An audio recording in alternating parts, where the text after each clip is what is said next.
This is another book review. The name of this book is Letters from England by Robert Southey. I ordered this book from abebooks.com, like my other books. Pretty good website. I would check it out. It's like the eBay of online book sales, and you find a lot of hard to find books on that website. The name of this book is Letters from England by Manuel Espriella Alvarez. So that is a pseudonym, a non-fiction name made by Southey to portray kind of a bigger theme. When I read the book, I realized there's two names on the book, and the theme comes from a Spanish traveler in England. So when I first read it, it was pretty difficult to understand on that point, and then I did some more research on the book and realized it was a Spanish character used by Robert Southey, which was an English author at the time, and he used it to discuss some of the issues in England and in Great Britain at the time. So like anything, people use what they have to make appeals to the public and for change, and this seems like an event that Robert Southey used to address some of the issues in England, because at the time there was a conflict between England and Spain.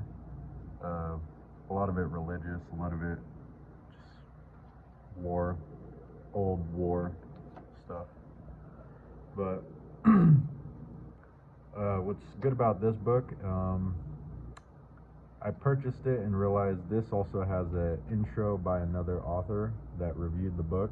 So like myself, when I was going to make this video, I was going to give my opinion on why I think Robert Southey made the book. And my opinion was he was just trying to use it to address some of the issues in England, to bring it to the English readers so they could start to think and make action on it. But my opinion is verified here, because it says, so why did he choose to adopt this mask? Why should he have not written a straightforward account of England under his own name? There are, I think, answers to that question. So, in the first place, he believed that a foreigner's account of it were shrewdly and lively, would sell better than the same book appearing as the work of an Englishman, for we all have a natural curiosity to know what other people think of us. So there's that. Another reason. Where did I see it? He also says, as it was, he hoped the letters might pass as a translation with those reviewers who criticize my books with no other object than to injure me. And besides that, he also believed this book, the readers in England would actually think it was written by a Spanish traveler, and it was an actual real first-hand opinion of England at the time, which this book is. It gives, in Robert Southey is an actual Englishman, it gives his best opinion of England at the time, which I think this book was written in, I'd have to say 1600, so it's old. It's an older time. So you're talking Industrial Revolution, first mills and factories being created. Okay, so you can see some chapters. Food of the English. So like this book, which I'm going to do a review, which it's like a blueprint of the Americas, Mexico, and South America. This book is kind of like the blueprint of, I have a globe here, which I'm going to be using. A blueprint of England. England's over here. So it's a blueprint of England in the view of a Spaniard right here. So a Spaniard traveled to England during the war. There was a war between England and Spain. And at the time, England, Great Britain had some colonies. I don't remember where. I know they're all over here. But Spain was the largest. So Spain, which this book will cover it, Spain founded this section right here. So this was all New Spain. So at the time of this book by Robert Southey, the smaller Great Britain, England, is at a conflict with big ol' Spain over here. So this book kind of dives into that.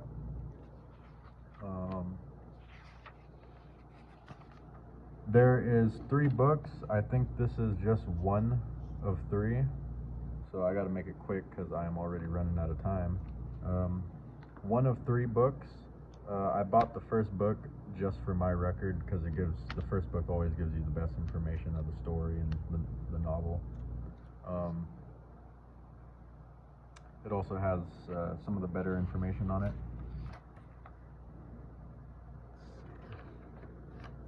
And here's the preface.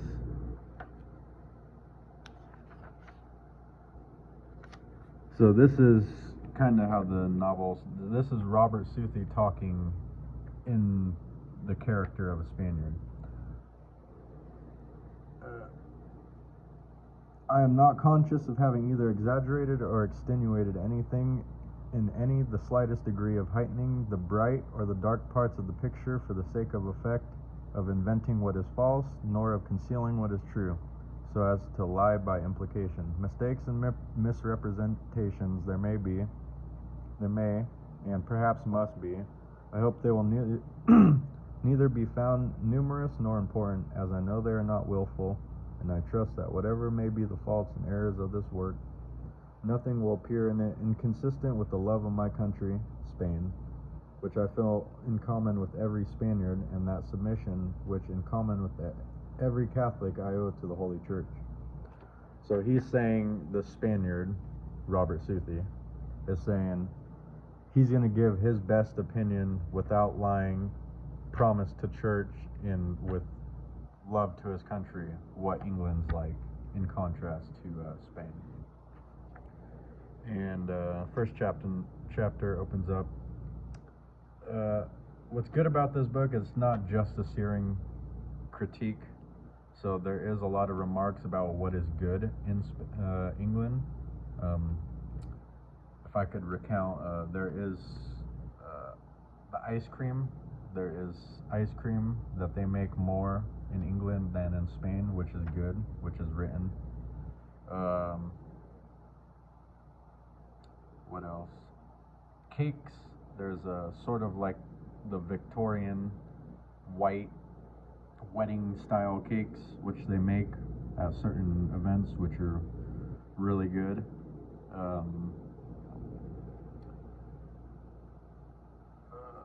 Some of the architecture is pretty good, but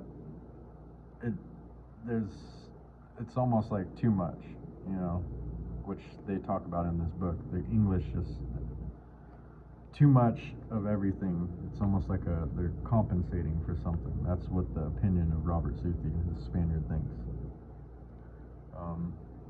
So I had a notebook of just some important things I read, because I've read this book a few times. I just noted some funny things and some things that stood out.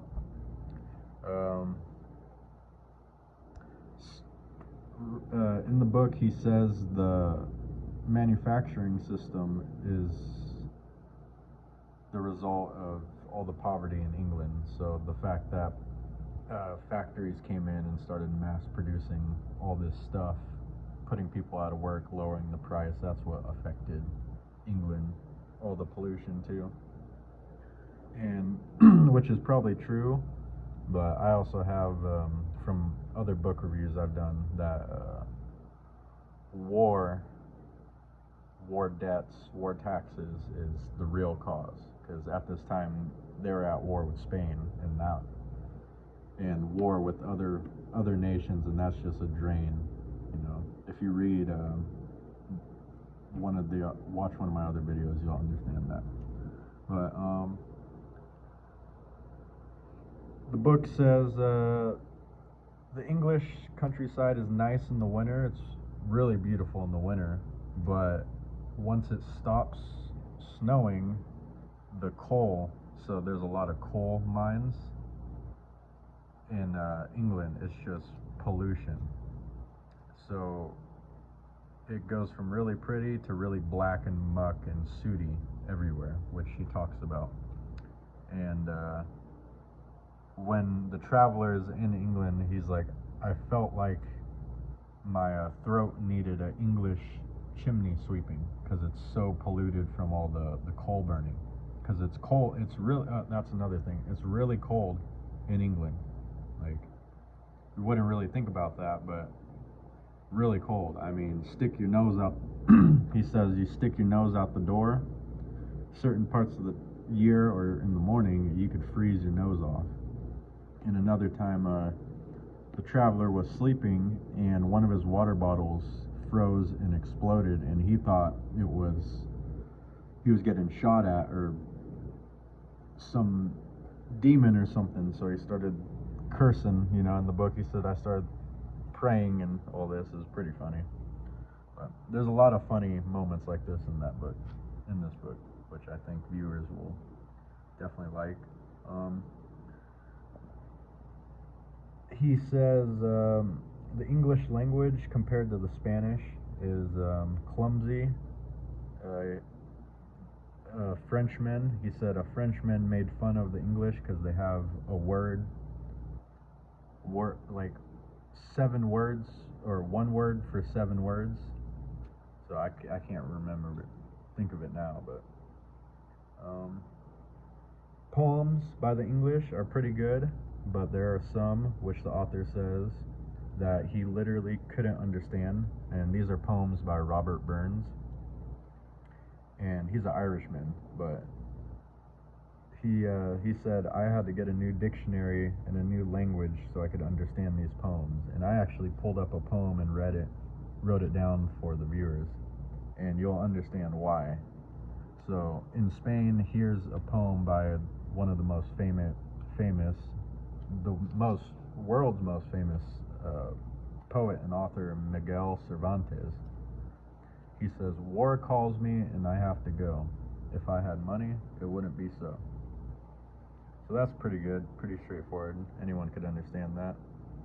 But here is Robert Burns, the Englishman, and this is his poem called Nay Hair on It. Yestreen I wed a fair lady, and you would believe me, on her cunt there grows nae hair. That's the thing that grieves me.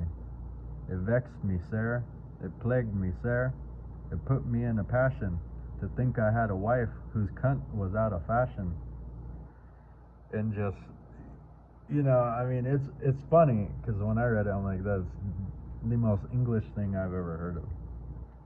But I could see where a Spanish and an outsider would be like, I can't even understand what that means, or what yestreen is. But with a little bit of experience with the English language and the English people, you could understand it. But yeah, that was funny. I read that and I was laughing. Let's see. He says gambling, dancing, and hunting are a favorite pastime of the English as of the savage Indians, or the pagans. So back when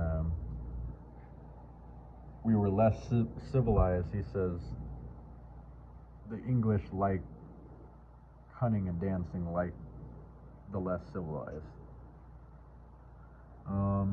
What else?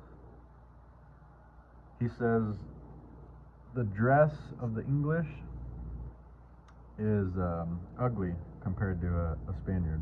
It's lacking grace. The men wear a lot of hats, big hats, and he says the women women dress much better, and the only complaint is there's not enough of it because they dress good, they're pretty, they're nice. So that's probably the good thing of England is the women. And while we're on the talking about women, he says England seems to be the paradise of cattle and of women, because there's women, supposedly women everywhere in England. There's a lot of women and a lot of cattle. Interesting. And then he says, and Valencia, Spain is the paradise of the human race, because Spain is much bigger, it's warmer, and a lot of people go to Spain. It's like a destination. So he compares that. He says Spain is just way better. I mean, if you want to go see cattle and women, come to England. But so the women during the winter, they wear kind of raised clogs because the streets are so icy and slippery. So he says they walk down the street like horses. You hear them coming. It's like click, click, click, click, click, click, click, because they have to. But that's an interesting thing, that if you haven't been to a place like that, you're going to be thinking it's a horse, and you turn around, it's a few English ladies, and you're all, whoa. And they're wearing like ice shoes. So, pretty interesting. Fires are frequent in England. So there's a lot of fires in England. The cause of it is it's a smaller country. People are cluttered. If you go to England or look up England, the houses are really close together. A lot of stuff in the houses. And at the time, there's a lot of oil and fires burning, fireplaces. So the embers pop out, land on the couch, and spontaneous combustion. So he says, a traveler in England, if you haven't seen a fire, you're unlucky. Because it's like being at Pompeii and Vesuvius, because Vesuvius erupts, the volcano, all the time. So in England, there's always a fire. And I live in the United States, and right now there's fires all the time. So I feel like that's true. A lot of this is true for the United States too, because the British also are in the United States. That's who's first settled it. Not first settled it, but settled it too. And yeah, there's always fires, it seems like. So I could say a lot of this is probably true for the United States too. They love being at war with their neighbors. They reserve it as sweetener for the nation to be at war with Spain. So if you got nothing better to do and the economy's bad, go war with Spain. That seems to be the English tendency, according to Southey. They do some pretty weird things with their animals. Horses, they dock the tails of their horses, so they actually cut off. It's more of a band. They put a band on the tail, and the horse tail falls off. So he says, this is not good. Don't like that. No Spaniard likes that, because horses are huge in Spain, and the thought of that is not good. So he writes that in the book. There's a dog, a specific breed of dog in England called a turnspit, and hence the name. It turns a pit, and on the pit is a meat. So they'd put the dog in this cage, and he would run on this wheel, and they'd put a coal underneath him, so he's always running. So he would run and cook the meat. So he says this dog did not like his job. He wasn't happy, because you're cooking this big old chunk of meat way heavier than you burning your feet, getting yelled at by an Englishman. So and he says a funny story about that. A human rights group one day stole all the turnspits, all the dogs, and all the people came out on the street and said, have you seen my Sadie? Have you seen my dog? And no one could find the dogs, and it's because the human rights group took them to make the point, you know, you need to stop treating these dogs like that, or we're going to keep them. So there was no meat in England that day.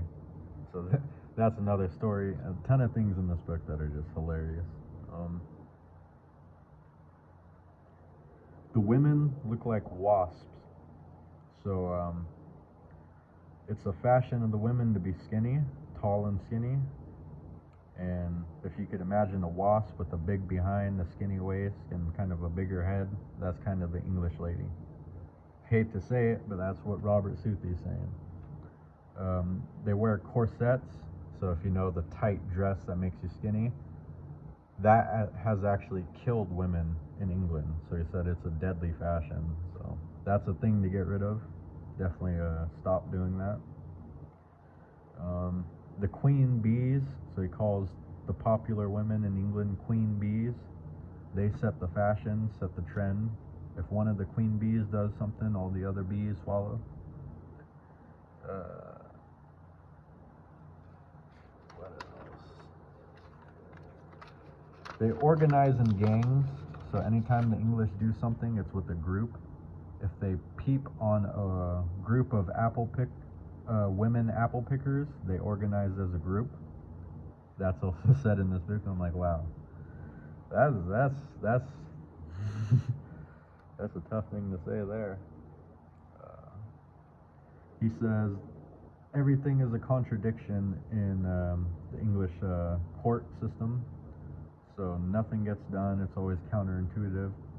He said, had the cure of life been found, the casket providers would urge the monarchy to prevent it on account of the lost profits, and they would likely grant it. And then they would say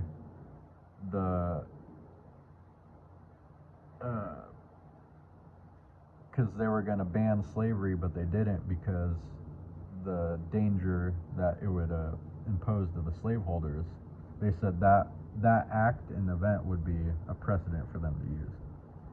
And it's a English saying, widely recognized, all trades must live. So they're saying even slavery should live. That's what, at the time, it's like they're saying, well, you know, everyone, even the slaveholder, deserves to have business. That's what the English mindset was at this time of the book.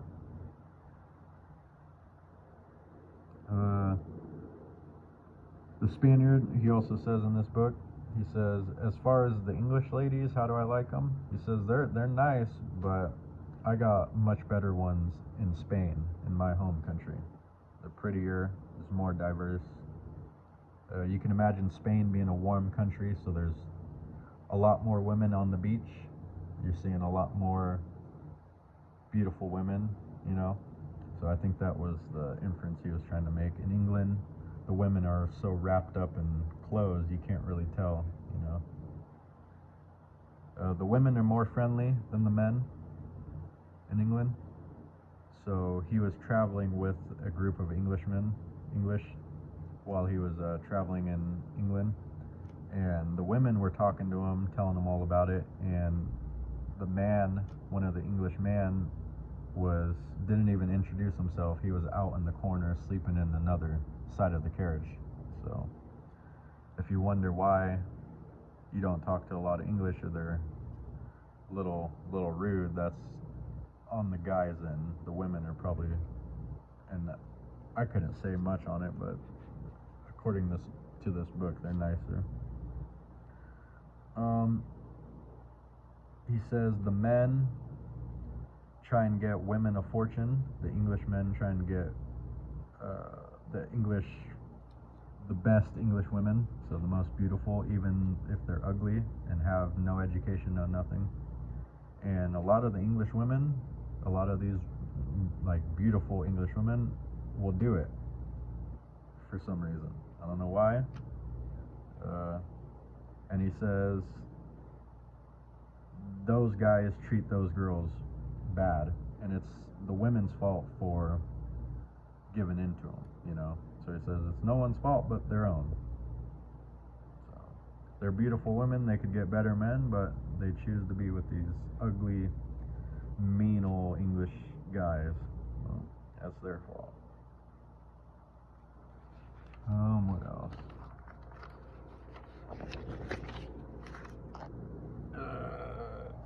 There's fortune seekers in England.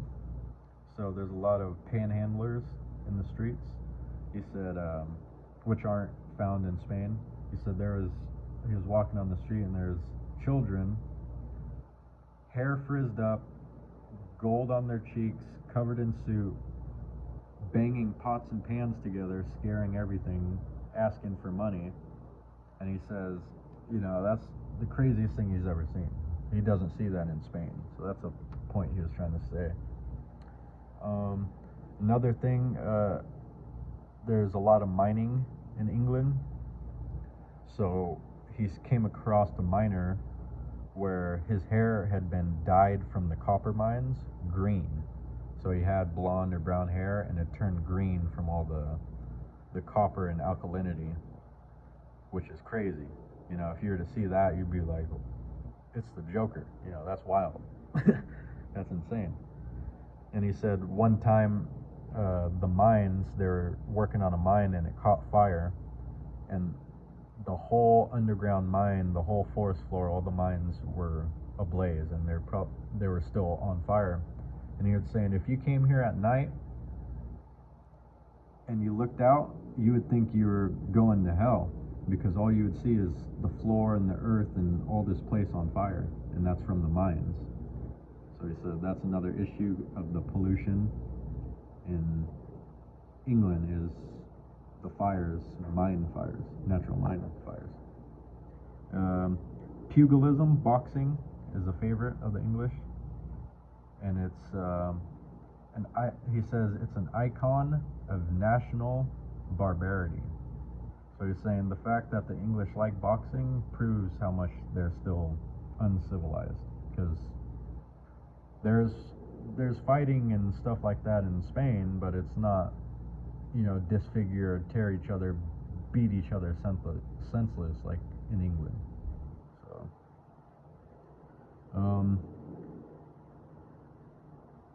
fox hunting, they like I said earlier, hunting. When they're hunting, if you probably recognize this with all the pictures of the English hunting foxes in groups. They feel like they're a master when they're hunting those foxes. I mean, he's lost in the sauce. Don't talk to me. Honey, I'll be back in 2 months. Pretty funny. They love enforcing the law. So while in Spain there may be forgiveness, there's no forgiveness in England. If you steal a 2-cent candy roll, you're going to jail. So the good thing and the bad thing. Another funny thing he says is if the rabbis had not discovered which language the serpent used to tempt Eve in the Garden of Eden, English language is probably the one, because it has all the lisp and all the enunciations of what he calls a snake. So in a Spaniard's opinion, English sounds like a snake, because there's a lot of, I don't know, I can't really say that, but someone who doesn't speak English from an outside view will say, I guess I could, it does kind of have a hissing sound. He says England should beware. It's not the danger of an invasion by Spain or a foreign nation, but by a foreign pest. So he said there was a beetle from the United States, from the Americas, that from trading and transporting and moving ships got transported to England and started eating all the apple trees, and they haven't been able to stop it. It's just eating up apple trees acre by acre. And he says the Hanover rat has taken over the Norway rat by right of conquest. I heard this and I just busted up laughing, because I just thought that was hilarious. So he was saying the native rat has been conquered by the foreign rat, and now it's just messing up the ecosystem and just causing an issue.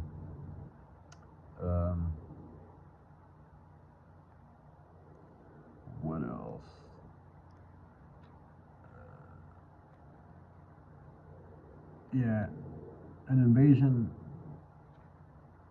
Yeah, they gotta, as far as England, they gotta worry about that.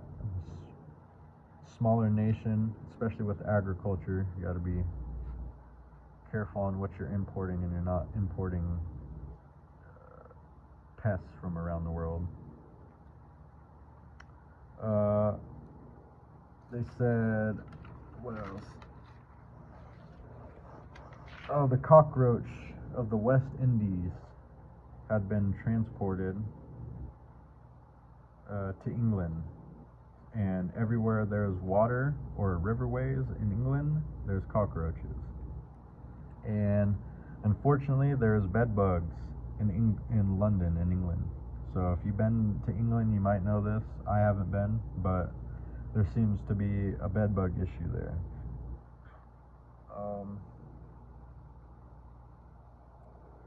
Let's see. Oh yeah. Some of these bug issues at night are so bad that there was a story of a boy who was pretty much eaten alive by them, and another who was awakened at night to all the animal or all the insects sucking the pomade, so the gel, out of his hair. So you can imagine that, waking up in England and head full of insects sucking on your hair. That's going to be pretty gnarly. And he says, these mosquitoes are probably, there's a mosquito issue in England because it's always cold and wet. And he says these are like the plagues of Egypt, the same mosquitoes that plagued Egypt, because they attack you in broad daylight.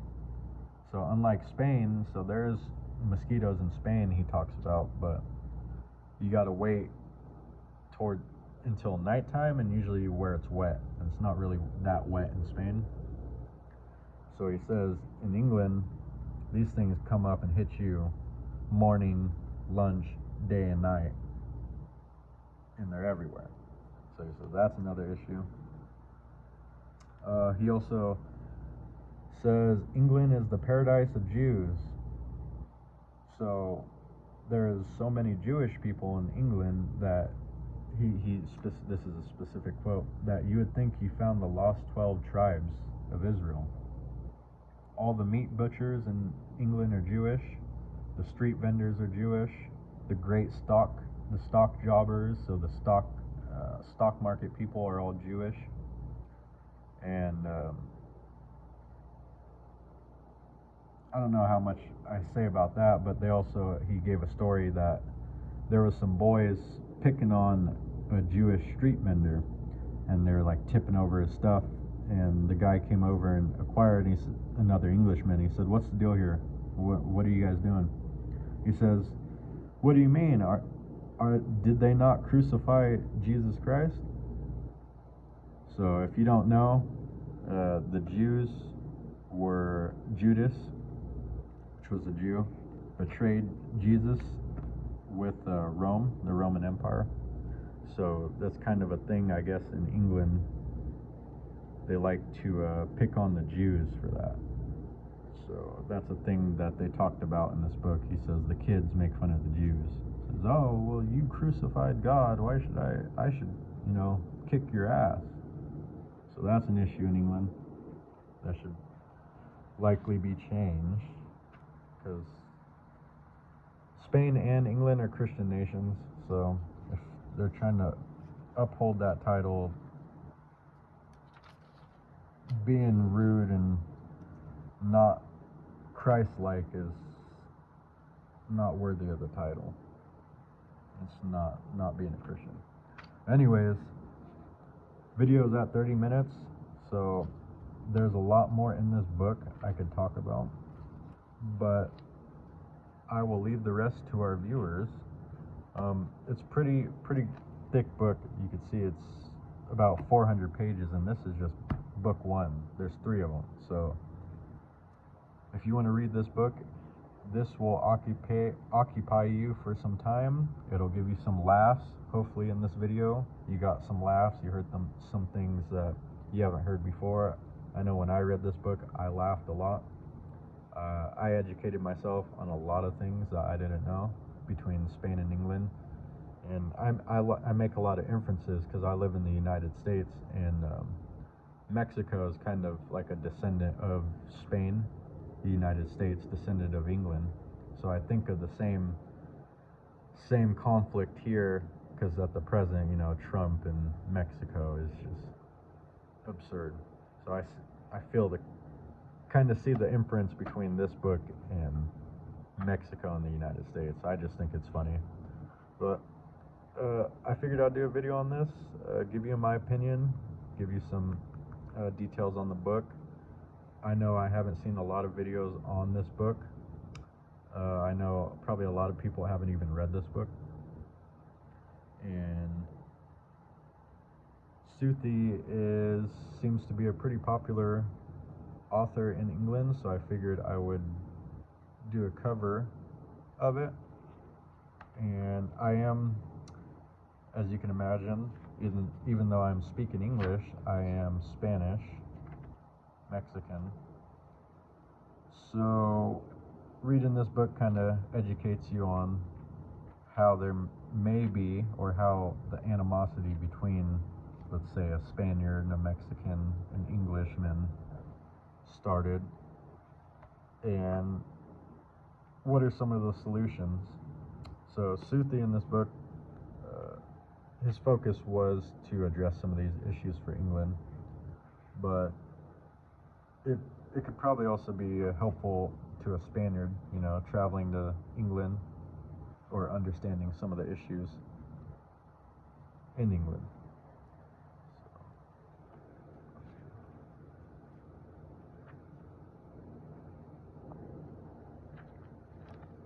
Oh, that's what I was going to show you. Ooh. So I'm on my phone, so I have to improvise, but this is a picture of Robert Southey.